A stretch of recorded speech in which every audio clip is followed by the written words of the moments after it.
Mrs. J. and are doing a read aloud of Blood on the River, Jamestown, 1607 by Elisa Carbone. And we're on to chapter 15 on page 114. Now in Jamestown they were all in combustion, the strongest preparing once more to run away with the Pine-Ace for England. William Simmons, E.D., The Proceedings. The Discovery bobs in the river as the gentlemen on board unfurl their sails. There is no wind yet, but their intent is clear. They have loaded up all of our food, and as soon as a breeze lifts, they will set sail for England. There are 10 or 12 gentlemen on board, and they are leaving the 25 of us commoners here behind to starve. In twos and threes, the men come out of the fort to stare at the Discovery. Shoot them all, one of the soldiers declares. He prepares to load his musket. Don't be stupid, Henry says. They'll shoot you before you can fire a second shot, and they'll hit some of the rest of us as well. They've already killed us, says John Layden. You think we'll make it through the winter? The river will freeze over on our fish nets, and the birds are all gone, and there'll be nothing to harvest. We might as well be shot. At least it'll be a quick death. My stomach grumbles for its breakfast. I wonder how long it takes to die of hunger. I wonder if it hurts. The men continue to argue. Some think we'll be able to trade with the Indians. The others insist that the Indians will not trade now in midwinter, when they are probably going half hungry themselves. Many want to kill the gentleman or die trying. Reverend Hunt is standing near me. He's staring out at the ship, his face set in grim lines. Is all lost, Reverend? I ask him. Are we doomed? He puts his hand on my shoulder. Do you see any wind? He asks. I take a good look at the surface of the river. There is hardly a ripple. I shake my head. Then the Discovery is not going anywhere yet. There is still time for me to pray for a miracle. He walks off in the direction of the fort to the chapel. I listen to the men argue about how to shoot to kill the most gentlemen at once. Richard touches my arm. His eyes are bright. Look, he whispers, pointing back behind us. At first, I think I'm seeing a vision, that my imagination is playing tricks. I see a dozen native men emerging from the forest near the fort. Some are bare-chested despite the cold. Some have deerskin mantles thrown over one shoulder. They are walking quickly. There is one man among them who is not quite a native, though not quite a white man either. His hair is reddish-brown, but long and shaggy.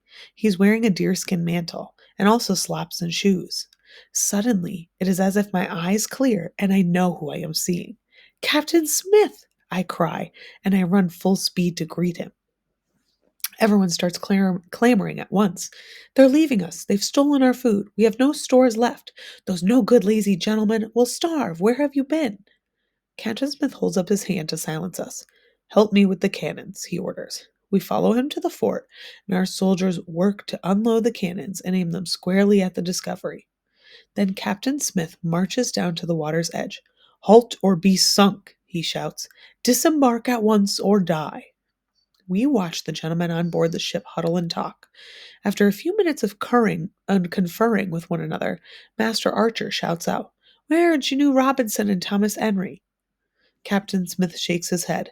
Dead, he answers, killed by the savages. The gentlemen confer some more, and then they begin to load the longboat with provisions to bring back to shore. A cheer goes up among the commoners. Our food is being returned to us. But I have an uneasy feeling. Why did the gentlemen change their minds as soon as Captain Smith told them those two men were dead? I watch them paddle the longboat toward the shore, and I think it almost feels too easy, this change in their plans. We turn our attention to Captain Smith with 100 questions. Where did you go? Why did you stay away so long? Did you bring corn? Did the Indians try to kill you? Later, he says. I will tell you all about it later. A group of native men who have come with Captain Smith stand quietly watching as the gentlemen roll barrels of provisions up the riverbank. Once the Discovery has been unmanned, Captain Smith turns back to the fort. Piakakwa, he says to the native men. That means go with him, I say to Richard. Richard and I follow too. Captain Smith brings the men to the fort, where two of our cannons sit perched on an artillery platform.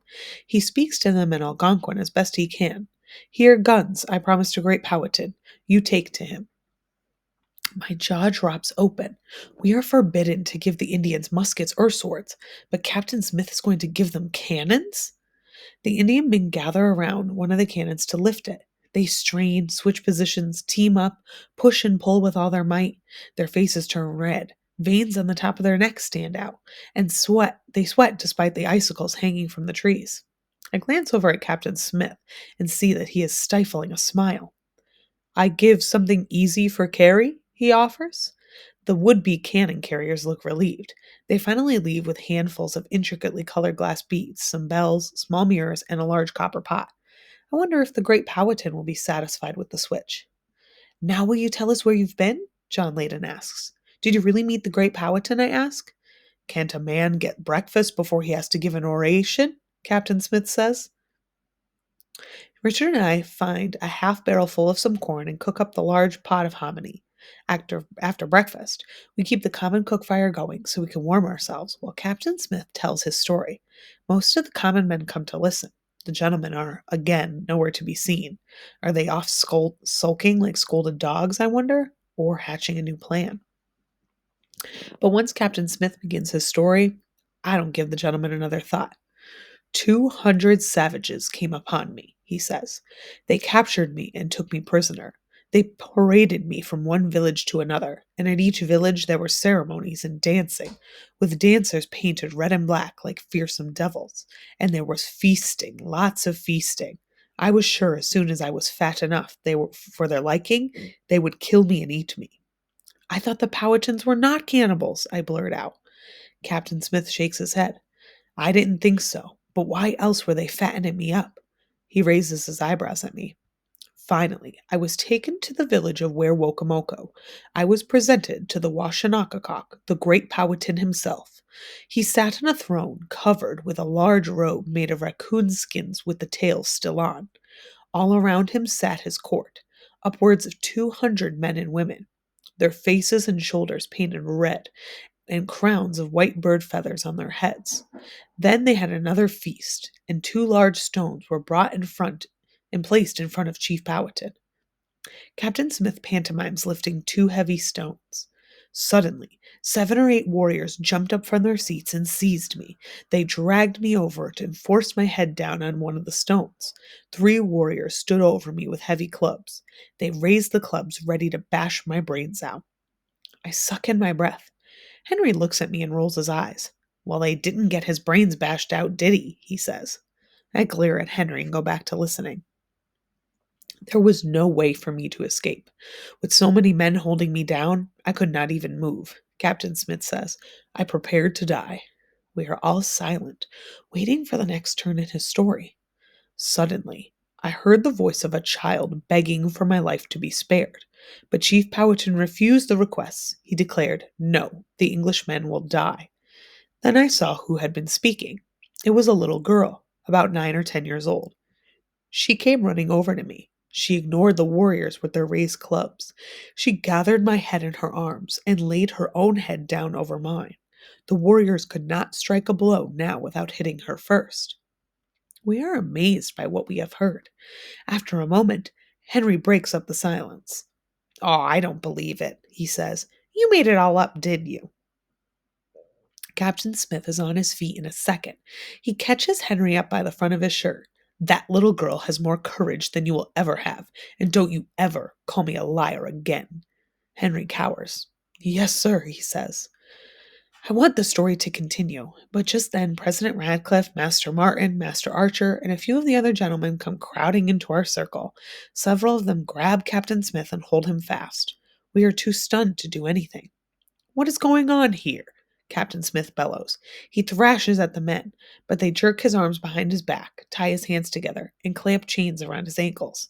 Stop this, John Layden cries. He lifts his musket, but is beaten out of his hands by Master Archer. Watch yourself, or you'll face the gallows as well, Master Archer warns. The gallows? You are under arrest, Master Archer announces.